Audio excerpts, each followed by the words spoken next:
തിരുവനന്തപുരം രാജീവ് ഗാന്ധി ഇൻസ്റ്റിറ്റ്യൂട്ടിൽ BJP പഠന ശിബിരം നടത്തിയതിൽ വിശദീകരണം തേടി KPCC. സ്ഥാപനത്തിന്റെ ചുമതലയുള്ള KPCC ജനറൽ സെക്രട്ടറിയോടാണ് വിശദീകരണം തേടിയത്.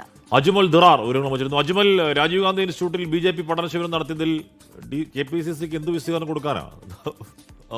അതിനകത്ത് എന്തെങ്കിലും ന്യായീകരണമുണ്ടോ? ഹാഷ്മി, ഈ തലസ്ഥാനത്ത് പ്രതിപക്ഷത്തിപ്പോഴുള്ള CPM ഏറ്റവും കൂടുതൽ ഉയർത്തുന്ന ആരോപണങ്ങളിലൊന്നാണ് ഈ BJP UDF ഡീൽ പല മണ്ഡലങ്ങളിലും ഇവർ സജ്ജീകരിച്ചിട്ടുണ്ട്. ആ ഡീൽ അനുസരിച്ചാണ് ഇവർ പ്രവർത്തിക്കുന്നത് എന്നാണ്. പ്രത്യേകിച്ച് നമ്മുടെ തലസ്ഥാനത്തെ കോർപ്പറേഷൻ ഭരണം പോലും ഇപ്പോൾ പ്രതിസന്ധിയിലാകുന്നതും ഈ വിധത്തിലാണ്. യഥാർത്ഥത്തിൽ അതിനല്ലെങ്കിൽ കൂടുതൽ ശക്തി പകരും വിധത്തിലാണ് ഇപ്പോൾ ഒരു സംഭവം കഴിഞ്ഞ ദിവസം ഉണ്ടായത്. അതായത് ഈ 27-28 തീയതികളിൽ KPCCയുടെ ഉടമസ്ഥതയിലുള്ള നെയ്യാറിലെ ഒരു Rajiv Gandhi institute of development studies എന്ന് പറയുന്ന സ്ഥാപനം, ഇവിടെ BJPയുടെ ഒരു പഠന ക്യാമ്പ് നടക്കുകയാണ്. കാട്ടാക്കട നിയോജക മണ്ഡലത്തിലെ ഇവരുടെ കമ്മിറ്റിയുടെ നേതൃത്വത്തിലുള്ള ഒരു പഠന ക്യാമ്പാണ് ഈ സ്ഥാപനത്തിൽ വെച്ച് നടത്തിയിട്ടുണ്ടായിരുന്നത്. സാധാരണ ഈ KPCCയുടെ കീഴിലുള്ള ഈ രാജീവ് ഗാന്ധി ഇൻസ്റ്റിറ്റ്യൂട്ട് മറ്റ് രാഷ്ട്രീയ പാർട്ടികളുടെ പരിപാടിക്കൊന്നും വിട്ടുകൊടുക്കുന്ന സ്ഥാപനമല്ല.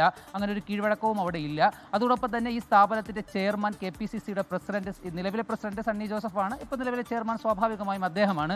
അതോടൊപ്പം തന്നെ ഇതിൻ്റെ നടത്തിപ്പ് ചുമതല എന്ന് പറയുന്നത് KPCCയുടെ ജനറൽ സെക്രട്ടറിക്കാണ്. പത്രത്തിൽ KPCCയുടെ സംസ്ഥാന ഭാരവാഹികളുടെ മേൽനോട്ടത്തിൽ നടക്കുന്ന ഒരു സ്ഥാപനത്തിൽ BJPയുടെ നേതൃത്വത്തിലുള്ള ദീൻദയാൽ ഉപാധ്യായയുടെ പേരിൽ സംഘടിപ്പിക്കുന്ന ഒരു പഠന ക്യാമ്പ് നടന്നത് ഇന്നലെ തന്നെ വിവാദമുണ്ടായിരുന്നു. കഴിഞ്ഞ 2 ദിവസങ്ങളിൽ നടന്നിട്ടുമുണ്ടായിരുന്നു. അതിൻ്റെ ഉദ്ഘാടകയായ ശ്രീലേഖ അടക്കം പങ്കെടുത്തിട്ടുമുണ്ടായിരുന്നു.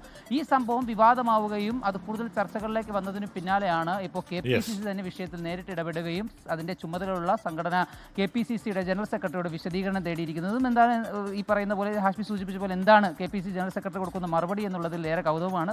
BJPയുടെ പരിപാടി നടന്നാൽ ഇപ്പോൾ അതിന്റെ ചർച്ചകൾ എന്തെങ്കിലുമൊക്കെ പറഞ്ഞു കിടന്ന് ഉരുളാം എന്നതല്ലാതെ അതെന്തോ മറുപടി അത് കാത്തിരുന്നതാണ്. എന്തായാലും അവിടെ തിരുവനന്തപുരത്ത് ഒരു അവിശ്വാസ പ്രമേയം, അതിനെ LDF സപ്പോർട്ട് ചെയ്യുന്നില്ല. അത് LDF BJP തമ്മിലുള്ള എന്തോ പരിപാടിയാണ് എന്നൊക്കെ പറഞ്ഞ് രാഷ്ട്രീയം മുന്നോട്ട് പോകുന്നതിനിടയിലാണ് KPCCയുടെ കയ്യിലുള്ള ഒരു അതിന് നേതൃത്വം നൽകുന്ന ഒരു സ്ഥാപനത്തിൽ BJPയുടെ പഠന ശിബിരം LDF ഉറപ്പായും ചെക്ക് എന്നുണ്ട്. അത് ഉന്നയിക്കുമെന്നായിരുന്നു തർക്കം വേണ്ട.